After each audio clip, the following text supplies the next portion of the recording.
As children develop, their brains mirror their parents' brain.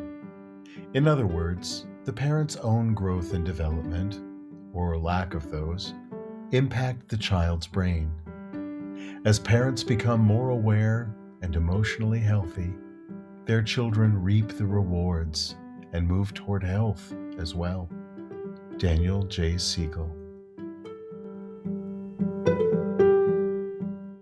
Welcome to the Lost Traveler podcast. I am your ever-loving host, Henry Cameron Allen. And today I have a special friend joining us. We're new friends. We're just meeting now for the first time, so you get to experience that with me. Her name is Laura Reardon, and she's a child behavior specialist and an emotion coach. I'm really excited to get into that. She's a childhood anxiety coach and a parental coach. And she has her own company, Laura Reardon Coaching, and I'll put the link in the description down below. Welcome to the Lost Thank you Traveler so much for podcast. having me. I'm thrilled to be here. Thrilled to have you. So you're based in Massachusetts, my old stomping grounds. That's right. Born and raised? Born and raised, yes. Wow, that's so great. Unlike you, who's traveled a few other places. Yeah, I am the original lost traveler. But I found myself here in Spain and I couldn't be happier. I was in Massachusetts for a long time, and for my listeners in Mass, sending a lot of love. I had the Folklore Theater Company up in Gloucester for about 10 years, and it was hard to leave. I have to be honest, Massachusetts is it's a special state and quite unique. Well, up in Gloucester is a beautiful spot right on the water there. And we were joking before we came on that you were, on the North Shore, north of Boston, and I'm in a town called Scituate, which is sort of the exact opposite, south of Boston. So kind of similar feel to the towns, fishing towns right on the water. So yeah, they're beautiful. They are beautiful places to be. It's like walking on a movie set. It's surreal. Yeah. It's surreal, and of course the ocean is amazing. What got you into your work? Was there a pivotal moment that you thought in your youth, this is why I'm here? Yeah, that's interesting that you mentioned youth, because I wouldn't have thought to have started my story there. But the truth is that I didn't follow the path I thought I would, but I've always wanted to be a therapist. And I remember when I was 18 years old and I was, thinking about what college to go to and what major to go to, what to major in. I remember being really clear for an 18-year-old on what I wanted to do, which is a little bit of a funny path, and it didn't, of course, turn out quite that way, as is often the case. But I had a very specific path in mind. I wanted to major in psychology, which I did at Northeastern University in Boston, and then I wanted to work in human resources for a period of time. I had an uncle who was a very successful human resources executive, and it really, the work fascinated me, and I was really interested in doing that. And I recognized that being a therapist is probably a job that takes a little life experience and maturity in addition to the education. And so I think I just always had that track in mind. Well, I did get to have my 10-year career in human resources, and it was everything that I hoped it would be. And then I had children, and things took a different path, and I ended up quitting my job, and I opened an at-home daycare, and I raised my children as I ran the daycare, and then eventually, as the kids got older, I started working as a nanny. But really, it was none of that inspired my work that I do now. It was my work as a parent, really. And for me, I have two children, a boy and a girl. They're both grown now. My daughter's a freshman in college, and my son just graduated college, and he's living in his first apartment. Wow, so exciting. Yeah. But in their growing up years, they're both deeply feeling kids. a lot of big emotions, and the way they would react to their emotions would be to lash out or to shut down. And there was a lot of chaos in our home, and there was a lot of chaos in the various relationships in our home. And it wasn't what I dreamed of. I always envisioned the home as being a very safe place. I wanted to create the home as a very safe haven, a place to be and to feel safe.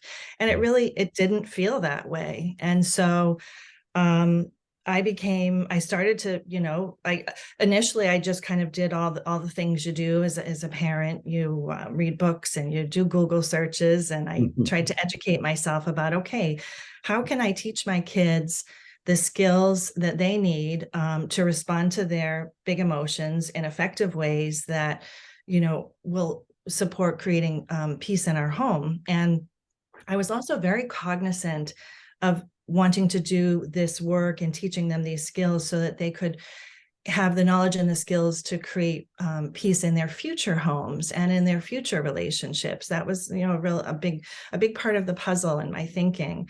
But I was struggling, and I tried my best, but I wasn't what I was doing wasn't helping. We even reached out to a family therapist, and to be honest, that wasn't helpful either. Yeah. So that is probably the pivotal point when I decided to sort of to take it that step further, I guess you could say. And I became certified as a child behavior specialist, and I became trained as an emotion coach, a childhood anxiety coach, and a parent coach. And I took everything I learned and I sort of put it together in a very unique way that fit what spoke to me and what I felt would work for my family. Yeah. And I learned over time how to do what I really was so passionate about doing, which is responding to big emotions and challenging behaviors in my home in a way that built emotional regulation in myself as a parent and for my kids. And then, in time, Laura Reardon Coaching was born, and now I share what I've learned with other parents and coach them in figuring out what speaks to them and how they can implement that in their own families to create peace in their own families. So that's what started it for me, and that was a little bit about my own journey. Balance, pain mitigation, range of motion, athletic performance, focus, memory, immune system support, and REM level of sleep. All this and more made possible affordably with no pharmaceuticals, no injections, or invasive treatments. Just socks, insoles, and patches made stronger with the tactile patterning of Vox Life products. Scientifically proven to work and guaranteed. Now in the USA, Canada, and the UK. Visit www.dianedinkmeyer.voxlife.com. That's Vox, VOXX, Life. You'll be glad you did. Did you have similar challenges as a kid that you saw in your own children? That's an interesting question, and I've reflected on that. And ironically, in my growing up years, my family really, the culture in my family was really about responding to conflict in a very calm and logical way. So, so no, I didn't come with that. I didn't come with that familiarity with that culture. But what's interesting is that my husband did, for sure. He grew up as one of 5 boys. And the way that they, you can imagine the way 5 boys would kind of handle big emotions. A lot of energy. Well, especially in Western culture, but specifically in America, I think we still struggle with the role that boys develop, and the skills that we give them in order to handle their emotions, in order to handle communication skills and all of that. I mean, they're not expected to be able to talk about their feelings or to hold their feelings in a gentle way, or to find gentle ways of expressing what's going on inside of them. We still struggle with that. It's the 21st century, for goodness sakes. So true, in particular here in the United States, we're really in many ways, what we value is logic, and we don't value emotions. And so we don't teach about emotions. We don't teach emotional intelligence. And I know that you're very passionate about teaching life skills, and that's such an important life skill. It really is. The name of this podcast is the Lost Traveler Podcast. And the reason for that is twofold. Number one is that we are all lost travelers. All of us, every single one of us. We are all proficient in certain skills, and we're all deficient in certain skills. And the only person who can know and gauge where we are on that spectrum is us individually. So it's really about, it's like over the Oracle of Delphi, it says know thyself, right? I mean, this is really about knowing oneself so that we can look for those people and identify those people globally who are experts in a certain skill or other. If we want to learn Chinese cuisine, or if we want to learn French, or if we want to learn any other skill, sport, or whatever, we go and find an expert to help us boost our skills, right? In whatever that skill is we want to build. Where do we talk about life skills? Ever? I mean, most schools don't have a life skills curriculum still today. Most parents, as we have all found as parents, are deficient in certain key skills. And yet we are, those of us, whether or not we have children of our own, we are in the parenting generation if we are 18 and over, right? Mm-hmm. So we are of the age of being able to have children. And young people are looking to us for how to be in the world. They're looking for us to model behavior and skills to be able to, sort of glean. And parents are, as you know, in your work, are dreadfully lacking in key skills. Parent education is so vitally important in the conversation of raising human beings. We see that through the last few years. We see that through COVID, we see that through politics, we see it globally. It's everywhere. This podcast reaches more than 35 countries now. And I'm seeing patterns emerge. And I'm seeing a hunger out there for what we are talking about, because it's not just in America that boys are underserved in terms of emotional intelligence. Girls as well, obviously, but talking about your husband's family and being raised in a house of 5 boys, how did his parents handle that? I mean, that's a lot to take on for anybody. Yeah, I think what was most interesting to me that I learned as part of this process is that I think initially I thought, oh, I'm pretty emotionally intelligent. I respond to emotions with calm and logic. And so I thought, I've kind of got this figured out. Well, it turns out I was just as unprepared to respond to big emotions in an effective way as my husband. And this is what's really interesting about it, is that, first of all, just in terms of creating a really basic definition of my definition of what emotional regulation is, it's rooted in an understanding of the purpose of emotions and the purpose of logic. And so the purpose of emotions is to communicate information to us about our unmet needs. And the purpose of logic is to get those needs met in effective ways. Mm. And the reason that's so challenging is because, and this is also rooted in the foundation of understanding how our nervous system impacts our behavior in an unconscious way. And so what happens is that when our nervous system perceives safety, we are emotionally regulated. We can act as our best selves. We're open to listening and learning and problem solving and communicating effectively. But when our nervous system perceives a threat, it triggers our fight, flight, or freeze response, Right. and we move to a dysregulated state. And instead of acting as our best selves, we act as our defensive selves. And so we lash out or we shut down in response. And of course, this is a really important part of our body and our brain, and it kept our ancestors safe.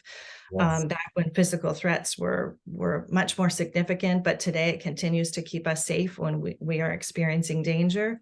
Yeah. But in today's day and age, more often our fight, flight, or freeze response gets triggered in reaction to our big emotions. And so what happens is, for example, for our young child who gets the blue cup instead of the pink cup, or for our older kid who has to turn off their video game because it's time to do homework, or for us as a parent, when our kid is yelling and screaming at us or kicking their brother, it creates these really big emotions in us. And so we lash out or we shut down in response. And so it makes a lot of sense, and we can really, that understanding can really create some compassion in understanding what's happening and why it's happening. But it's still not effective, and it's still creating chaos in our relationships. And so we can learn more effective ways. We can learn to build our emotional regulation. And this gets to the part that's just sort of the background I needed to share, to then share what I learned about myself, which is so interesting to me. Yeah. Is that what I learned is that when my kids would lash out,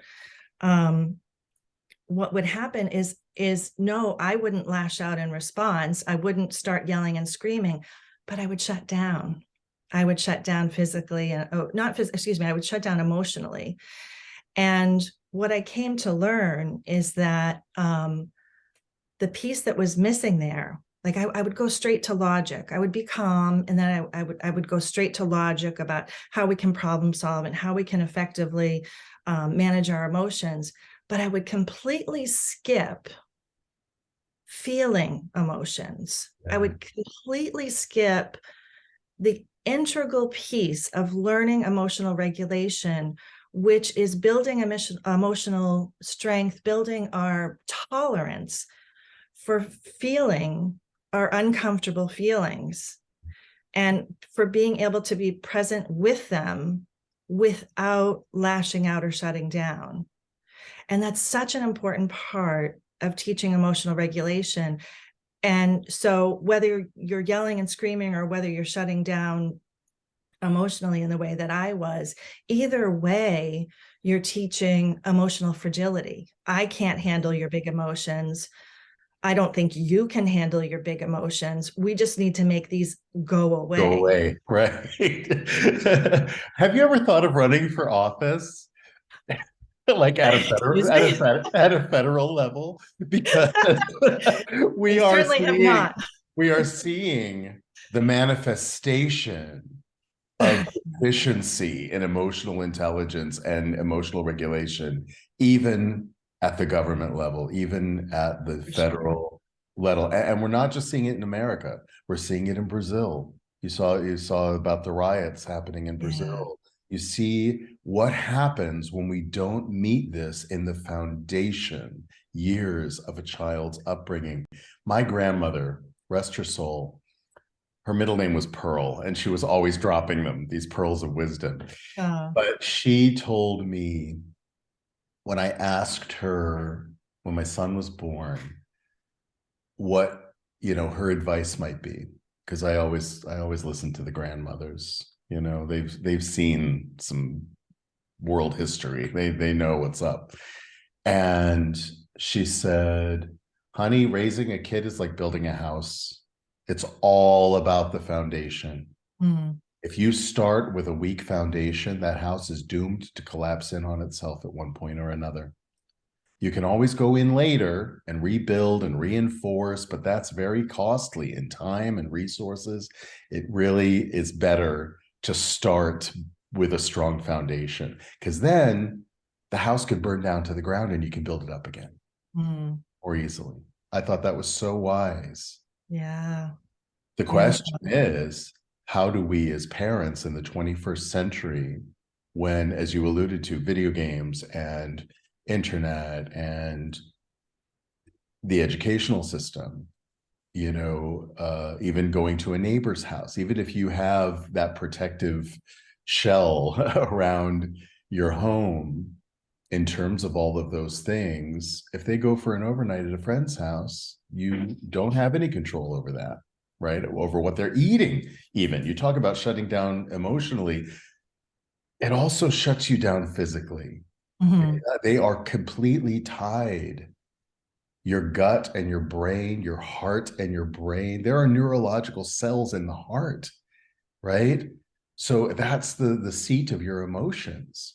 And it does shut you down physically as well. How do we give, in your estimation and wisdom, how do we give children as strong a foundation as we can in the 21st century, given all of the effects that we are seeing from the outside? Those of us that are parents or guardians of children. Yeah. Yeah. And in my time of learning, when I was getting my hands on everything I could and trying to learn all I could on this topic, I came away from that with three core areas where we can have influence in building our own emotional regulation and in building our kids' emotional regulation. And so, of course, it starts with ourselves as parents, because if we're not regulated ourselves, then it's not possible for us to be in a place where we can teach our kids how to be regulated. Right. Because again, when we're regulated, that's when we can act as our best selves. And when we're dysregulated, we're going to be defensive and we're going to be lashing out, or we're going to be shutting down. And so for ourselves as parents, to start with that, and then we can talk about the kids, we can start with our environment, because when we're meeting our needs when we're meeting our core needs, then we're going to be a lot less likely to get triggered, or it's going to be a lot less likely that our fight, flight, or freeze response is going to get activated. That's why on some days we feel calmer in response to things that are happening around us and within us. And on some days we feel more reactive. And a lot of times that's tied towards, our core needs. And are we getting enough sleep? Are we, did we start, are we getting enough nutrition? Are we getting enough hydration? How much news are we watching on How a much daily news are we basis? watching? How much time are we spending, on screens? Right. How much downtime are we getting to rebuild our energy? How much time are we getting in relationships, adult relationships in which we feel seen and understood and accepted and can have fun and laugh? It's all of these places. And how much time are we spending out in nature? Are we creating time to do something that creates calmness in our life, that builds our regulation, meditation, journaling, whatever, something that gets us in flow where we lose sense of time. So this is a broad brush of places in which we can, reflect on, are we getting our core needs met? And of course, as parents, this can be a little overwhelming to hear, because they're thinking, I can barely get through the day, and I can barely do the basics of what needs to get done. And Well, so and there tends to be a lot of, for many of us who grew up in angry or violent homes, or in single parent homes or no parent homes.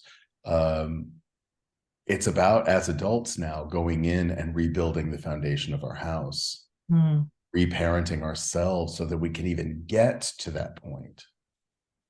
Yeah, that's reparenting ourselves is something that we're starting to talk a lot about. And in in reflecting on, are we feeling reactive as parents? Do we keep losing it?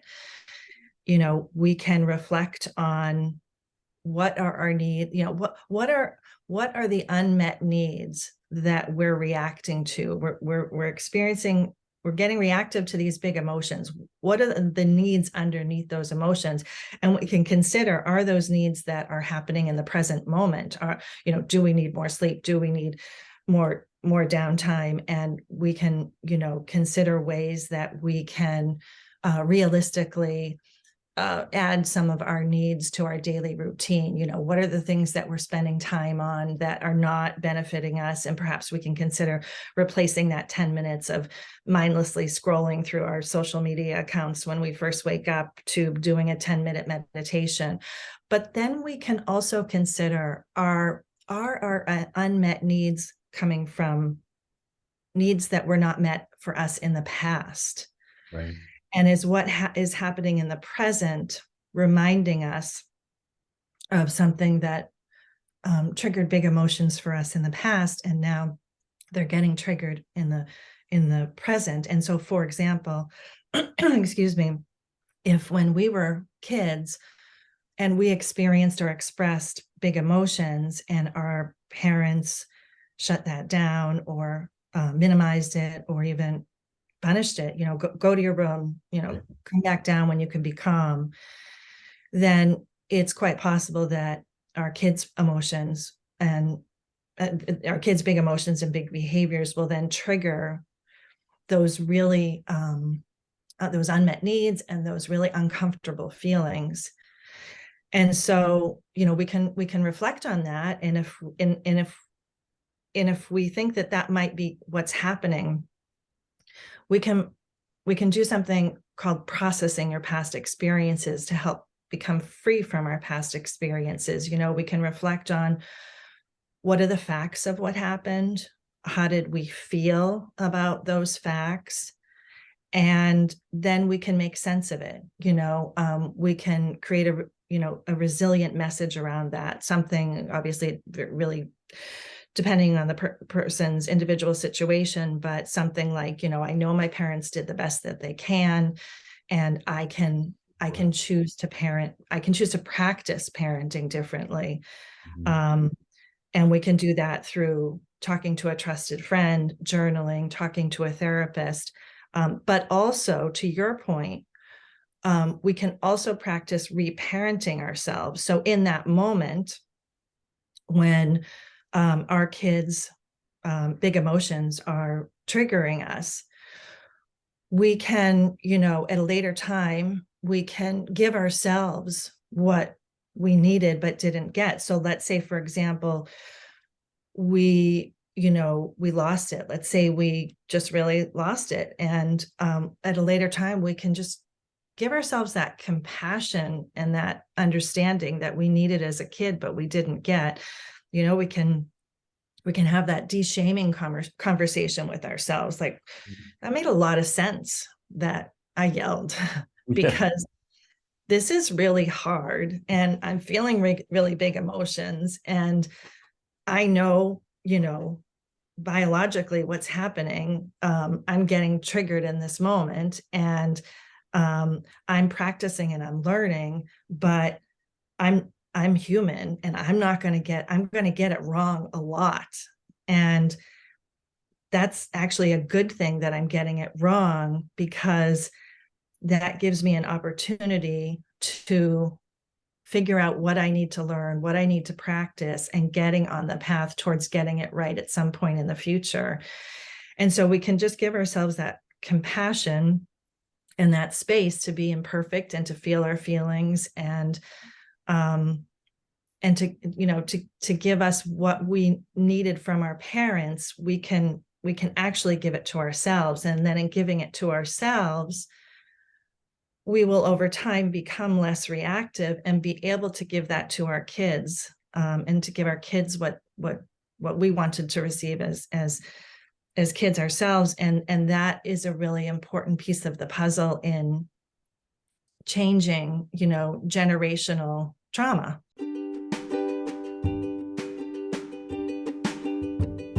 Shadow and Light LLC was established by Dave Roberts and Reverend Patty Farino, co-authors of When the Psychology Professor Met the Minister.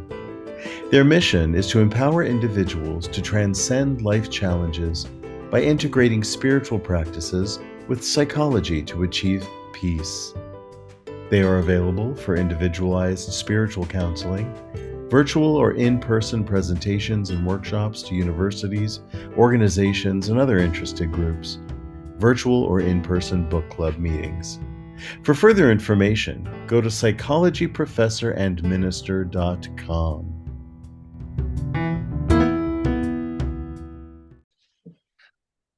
And it shows children by your own behavior that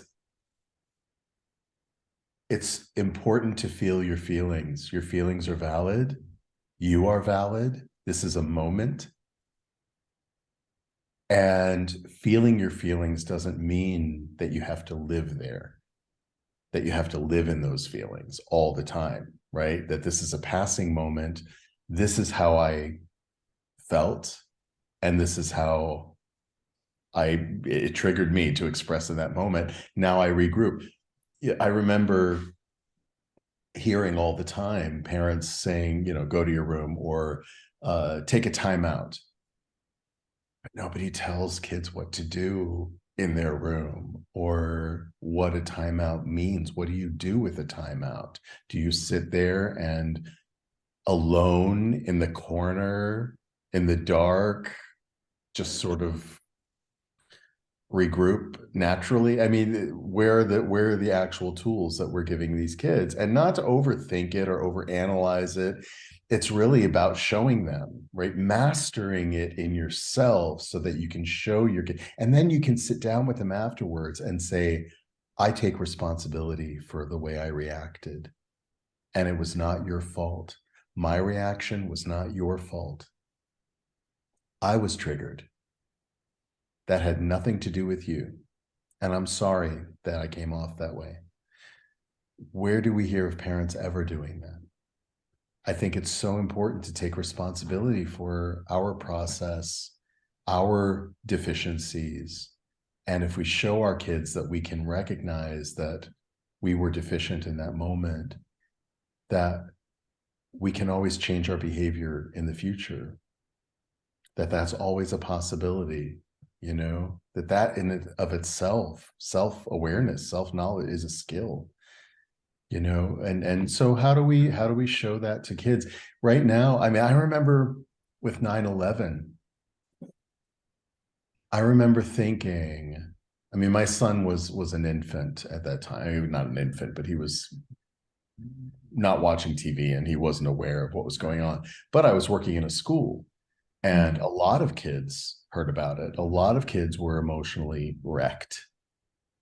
And especially the young ones who would go home and their parents would have the news on 24/7 because nobody knew what was going on. We were all triggered and we were all scared.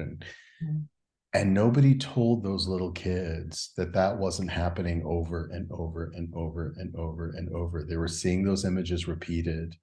And I have to wonder if that lack of holding, because we didn't know how to handle it. I'm not faulting anyone of the parenting generation for not doing that, but I have to reflect on that. How many other things are children privy to? You know, attacks, revolutions, violence that they may see when they're repeated in the media. How many of us are sitting down with the kids saying that was a one-time event?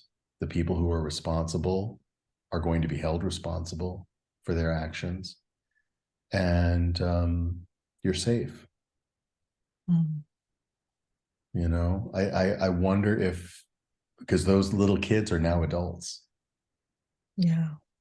and I wonder if that had an impact on their capacity for self-regulation now, and that trust that everything's okay, that everything will be okay. Yeah, I think you mentioned so many important things I'd love to comment on, and starting with what you referenced about, when we tell kids to go to their room or go to a timeout when they're, when they're losing it themselves. And what's interesting that I learned is that as mammals, it's our instinct that when we are feeling, scared or upset by something, to be physically close to our parent or the person that takes care of us. Right. And so when we send our kids to a timeout when they're losing it, or send them to their room, the only thing that it really accomplishes is escalating their fear response, which keeps them stuck in dysregulation. And so you hear a lot of people talking these days about time ins instead, or co-regulation might be another term you're familiar with. Mm-hmm. And essentially what that means is what our kids need from us in those moments is primarily they need for us to support them in returning to regulation. And the way that we can do that is to help them feel safe, seen, and soothed. And so instead of sending our kids away when they're losing it, what we can do instead is we can, I'll just go through this really quickly. One of the things that I created, a tool that I created to help kids in the moment, is I sort of jokingly refer to it. I talk about kind of the things that are unhelpful. And this is a great example of something that's unhelpful, is sending our kids away or giving them a timeout. And so what can we do instead? We can give them the VIP treatment. And what that stands for is validate, identify their needs, and problem solve. So we can start with validating and recognizing and responding in a way that understands that they're basically experiencing these really big emotions, and that's what's driving their behavior, that they're, right now they're in a threat response, and they're feeling unsafe. And so when we respond with the attitude of, you're not a bad kid, you're a kid that's, feeling big emotions right now, and your threat response has been triggered, and I'm here for you as you're learning and growing and learning more effective ways to, respond to your big emotions. They're feeling seen, understood, and accepted.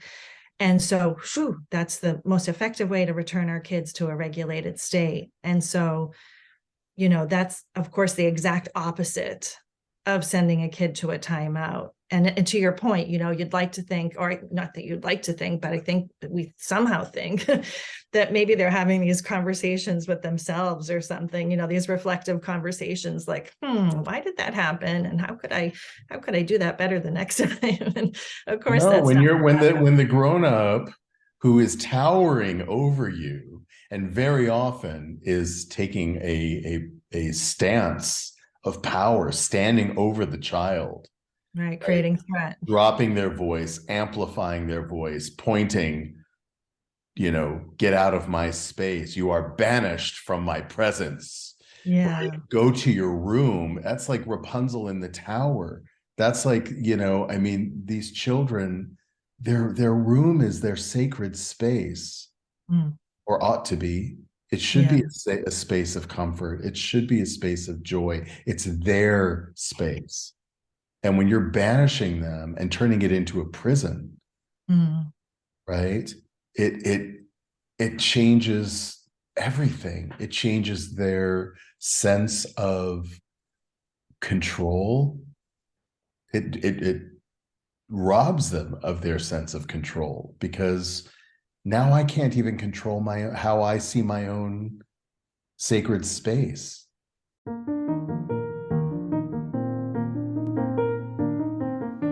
Your generous sponsorship and individual support of the Lost Traveler podcast benefits the Lost Travelers Club, a charitable project under the fiscal sponsorship of United Charitable, a nonprofit 501c3 organization. The Lost Travelers Club focuses primarily on the needs of parents who have outlived their beloved children. We recently launched our new Brain Candy Project wing, providing art supplies to children still struggling with critical or terminal health-related conditions. We hope to raise enough funds to launch Brain Candy, an arts and literature magazine created by and for these young people. Find out more at www.braincandy.online. Thank you. It's so hard because it's a big topic that we're talking about today. We're seeing all around us, all over the world, we're seeing manifestations of generational parenting, lack of parenting skills, and it's important to change the conversation. It's important to shift the paradigm now, because what kind of a future are we condemning them to? A continuation? Are we still passing the poison from generation to generation with the message, you must inherit this because I had to inherit it? My parents spanked me, so you have to take it. I got hit. I got sent to my room. I got punished.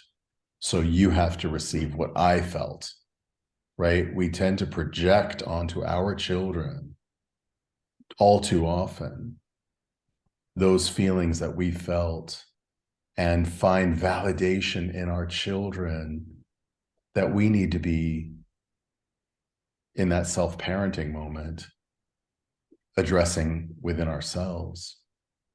I think that every child, I don't hear anybody talking about this, but I have a suspicion that just like we talk about as adults having an inner child, I think children also have an inner adult. And that is, again, it's another skill building opportunity. Like with every challenge comes opportunity, right? So here, if we start recognizing that every child has within them an inner adult that has the capacity to self-regulate their emotions, and we meet them somewhere at that level where we're meeting them as their age, right, in an age appropriate way, but also remembering that they are going to grow up into an adult, that they are building their toolkit now.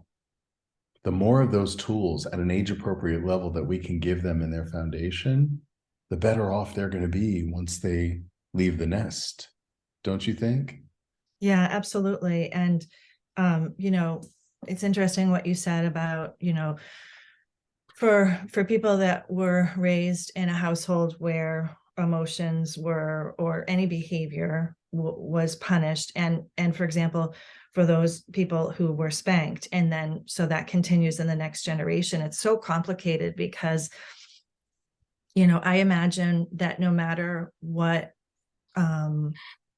thing, you experienced with your parents growing up, what you'll often hear people say is, well, I grew up with that, and look at me, I'm fine. I turned out okay. I turned out okay. Yeah. And there's two things there. There's two things happening. And one is that, we love our parents so much, no matter what happened in our growing up years. We love them so much that we feel defensive for them. Like we can say anything about our parents, but nobody else can say anything bad about our parents. Right.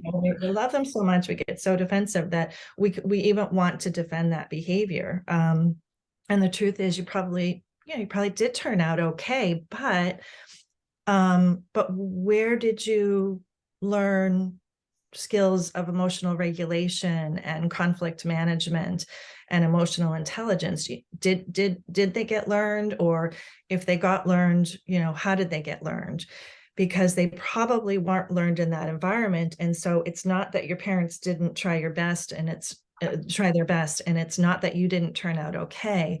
It's just that it's a missed opportunity to teach skills that will benefit you for the rest of your life and benefit everyone around you for the rest of your life, and really benefit the entire world. Because I say this, but I really do feel so passionate about, my intent is to create more peace in the world, one family at a time, because that's really, as you said, it's not getting taught in the schools.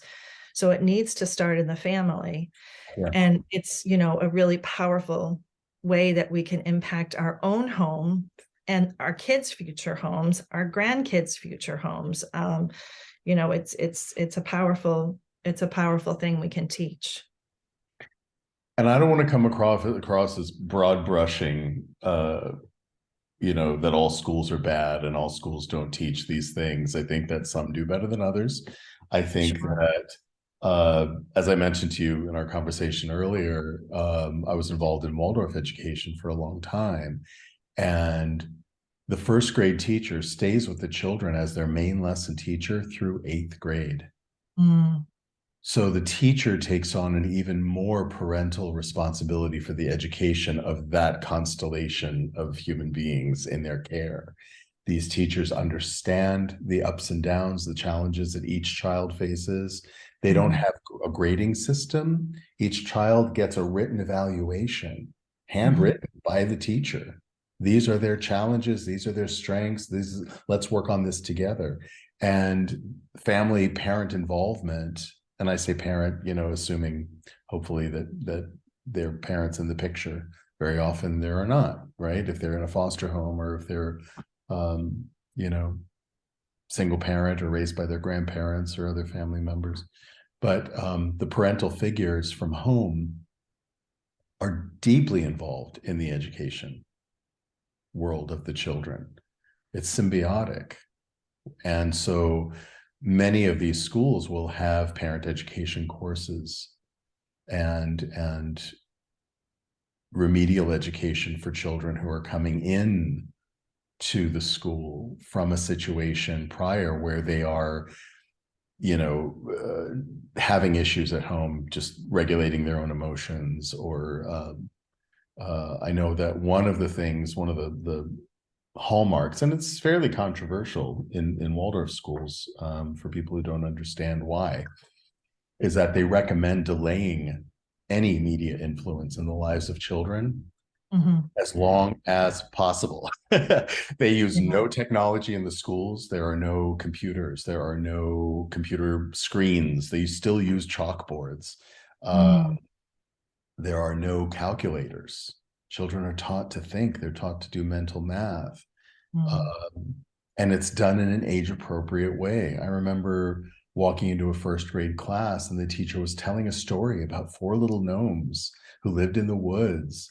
And there was, little Disha divide. They always teach division first in Waldorf schools. Isn't that interesting? Why? Because it lives in the habit body of the children. It's not just a mathematical concept that dropped out of the sky into a book, right? This little Disha divide had such a golden heart, and she wanted to share all the jewels that she mined that day with her friends and her family. So she would separate out all the diamonds and the sapphires and rubies and made sure that everybody got an equal share, and whatever was left, she would keep for herself, the little leftover remainder, right? Beautiful gesture behind the mathematical equation. Little Pasha Plus was very greedy, and she hoarded all her jewels. And finally, she had a house full of oak chests full of jewels that she had to build another house. And poor little Misha Minus had a hole in his pocket, and he was always losing his jewels at the end of the day. Well, it's so sad, right? So all of this is tied to the emotion, and it's all about teaching kids how to regulate and understand what they are feeling as it relates to everything around them. Yeah. This is not a commercial for Waldorf education. People used to ask me all the time, is it for every kid? And I said, in my experience, yeah, it's for every kid. It's not for every parent.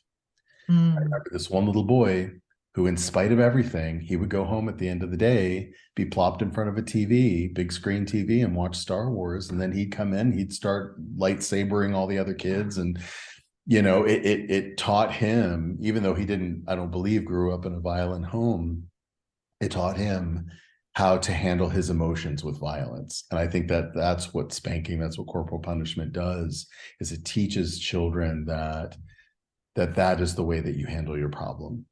And yeah, they may not exhibit the behavior you as a parent want them to exhibit anymore because they associate it with pain. But the damage that it does otherwise will come out at some point, and in often very either self-destructive or otherwise destructive ways.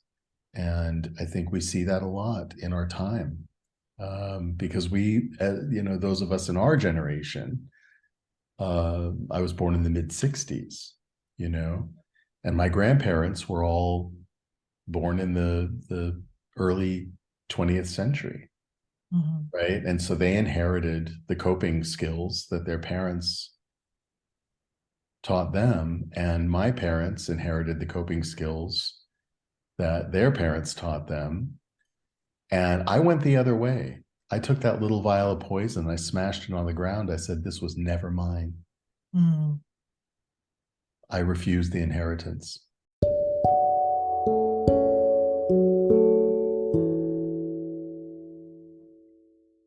Greetings, greetings, greetings. I'm Queen Bee Divine. The cure is conversation. And where can you find me? At bluntreflections.com, where I will be talking to guests from around the world that not only share their time, but their insights and their tips on how they became the best version of who they were meant to be. So if you're looking for a great story and a great time, check me out at bluntreflections.com. The cure is conversation. And remember, blase blase means to tell your story. And for a long time, that caused a lot of upset in our family dynamic, because I was the first rebel, in a sense, that said no more. And I'm the better for it. I think in the end, they came to respect and understand that perhaps they made some choices that they could have reflected on and regulated. And today it's a better situation, I think, than we would have had otherwise. There's a lot of dysfunction out there in families all over the world. And that's, I love your mission to bring peace one family at a time. In a lot of ways, that's what I'm doing with the podcast and my other work, my counseling work. I call it Guy Wire. Do you know what a Guy Wire is? I don't. So we've all seen that wall, that standing structure, and it's got cables attached to it to keep it stable. Yeah. Until it can be stabilized. Or sometimes you see a bridge that has the cables to keep it stable. Yep. Well, I think of myself as a cable, helping people find stability in the moment that they need it, right? And once they find the stability on their own to stand strong, they don't need the cables to hold them up anymore. That's beautiful. That really, in many ways, could be a definition for co-regulation. Yeah. And that's how we learn self-regulation, is through co-regulation. Nobody is alone. There are people out here with the tools and the skills, right, to help co-regulate when you can't do it on your own. Right. They're always out here. How to do it. Yeah, because we're not born. This isn't an innate skill. It's a skill that does need to be taught. And you gave a beautiful example of ways in which you've seen it taught. We can support our kids in feeling their feelings and having confidence in them, that they can handle their big feelings, and we can handle their big feelings, and we can educate kids about feelings. We can, help them understand, depending on their age, obviously communicating it in an age appropriate way, but, we can teach them about why feelings are important, that we can feel our feelings, because when we don't feel our feelings, they get stuck in us, and then they're going to come out in explosive ways. But we can feel our feelings, and then we can reflect on what our feelings are communicating to us, and then we can use our logic to identify ways to get those needs met in effective ways. And when we teach this, it's just a really different way of looking at it. And we don't want to be stuck in feelings, so we can teach them effective ways to respond to their feelings. But that's not by avoiding them, and it's not by reacting to them. It's about being with them and learning how to respond to them in effective ways. And that's, again, that's really what co-regulation is understanding that our kids are not born with these skills, and that we can guide them along as they're learning and growing, and that one day they'll be able to do this on their own. And that goes for teachers as well. I want to give a huge shout out to teachers, because it's an uphill battle in public schools, especially, where teachers are under so much duress, so much stress. It's so hard to handle a class of 40 or more kids who are all dealing with whatever they're dealing with on a daily basis. I wish there were better skilled teaching for teachers as well, and as parents, we are there's that book, right? You are your child's first teacher. And we are all teachers, and we are all students. And I think that's an important thing to remember, whether you're a parent or whether you're a teacher of children, is that you're also a student. In the Waldorf schools, the first year of a teacher training, the entire first year of your training, the foundation of your training is in your own biography. What? Because your biography is the foundation of everything else you are, and what you're going to teach, and how you're going to teach, and how you're going to mitigate all of the challenges that your students are facing on a daily basis. Right? Your toolkit is a reflection of your biography. And not only your biography, but the biographies of your parents, your grandparents, all the way back to the first human being. Right? So I encourage both parents and teachers to study your own biography. Let that become part of your habit body as you're forming your tools for parenting or for teaching. To take the time to study your own biography. And what does that mean? What does that mean to you when I say that? It reminds me of a quote by Daniel Siegel, and it goes something like this. The greatest indicator of a child's well-being is the parent's self-understanding. And what that means to me is that, we can gain all the knowledge we want and understanding and tools, but if we are stuck in getting triggered from our past, we're not going to be able to move past that until we have awareness of it, and we process it, and we make peace of it, because awareness is step one to everything. Without awareness, we don't have a choice, and we just keep doing that same thing over and over again with no awareness of why or what we could do differently. And so I think that you make a very important point. Thank you.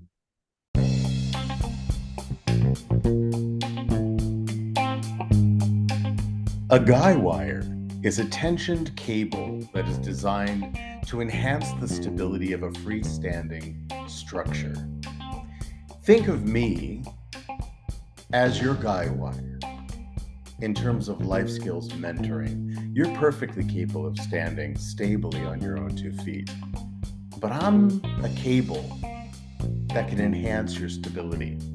I'm available for individual or couples counseling, life skills mentorship, child loss grief support, LGBTQ plus support. I can also officiate weddings, end-of-life ceremonies, baby namings, invocations, or whatever guidance you may need. I serve all genders, all ages. Sessions are affordable, discreet, private, and conducted online. Find me at guy-wire.org. Book your appointment today.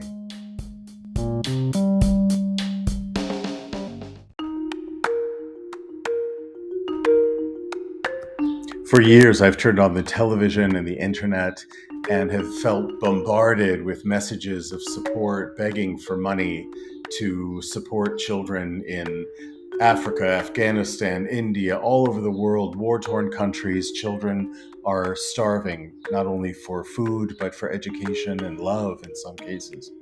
I recently connected with Desire childcare organization that transforms the lives of orphans and vulnerable Ugandan children in Kampala and Mukono by providing wholesome food, housing, healthcare, and creative arts education from early childhood to adulthood. Won't you join me in helping save orphans and vulnerable children? We can do it together, one organization at a time. I chose this one. Visit desirechildcare.org for more information. Thank you.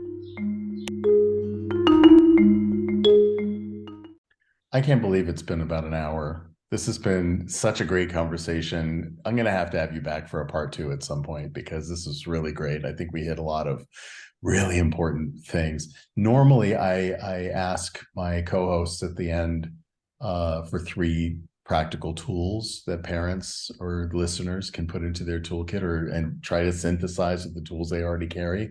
But you've given so much already. So I'm going to ask you a different question to end on. There's a beautiful film that I've loved since childhood called The Bluebird. And there are different iterations of it. It was originally a play, and then it was a silent film, beautiful silent film.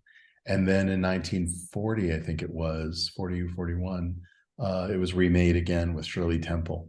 And it's all about the elusive bluebird of happiness. These children go on this adventure, this journey looking for the bluebird because they don't know that they can be happy without it.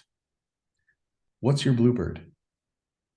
What's that elusive thing that you're still at this stage of your life seeking?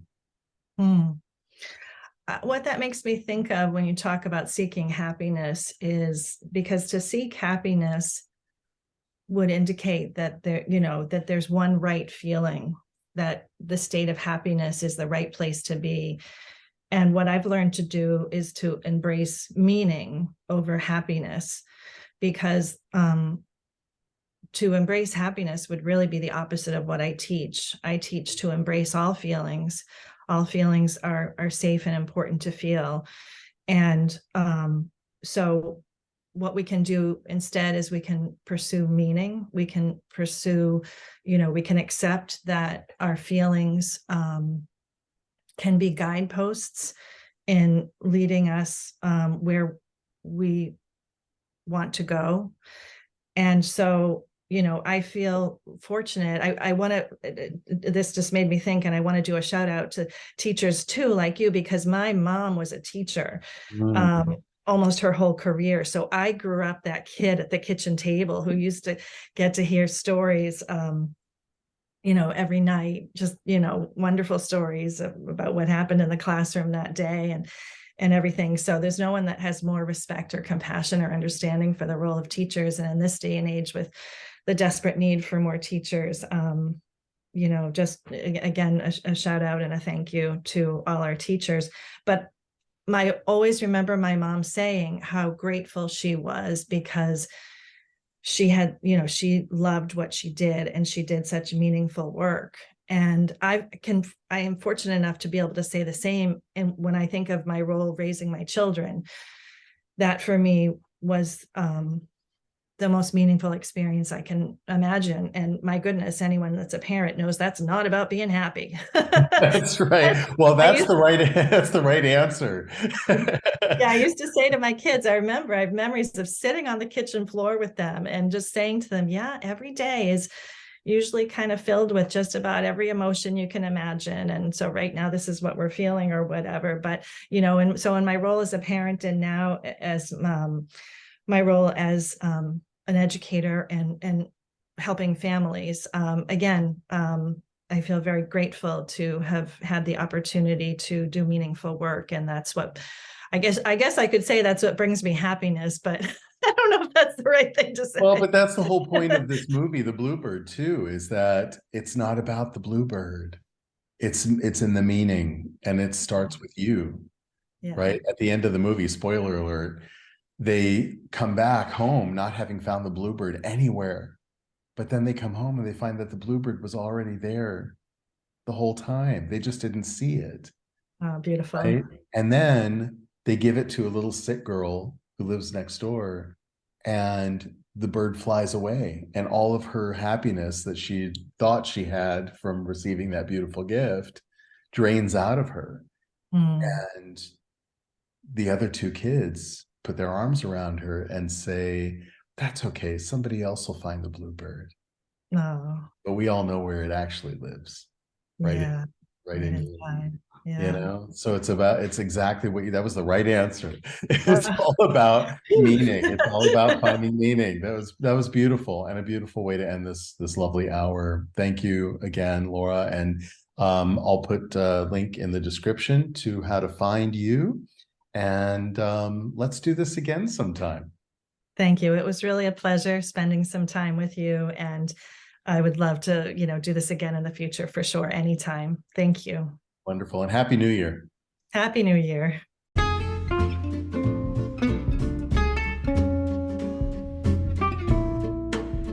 You've been listening to Season 3 of the Lost Traveler podcast with your host, Henry Cameron Allen.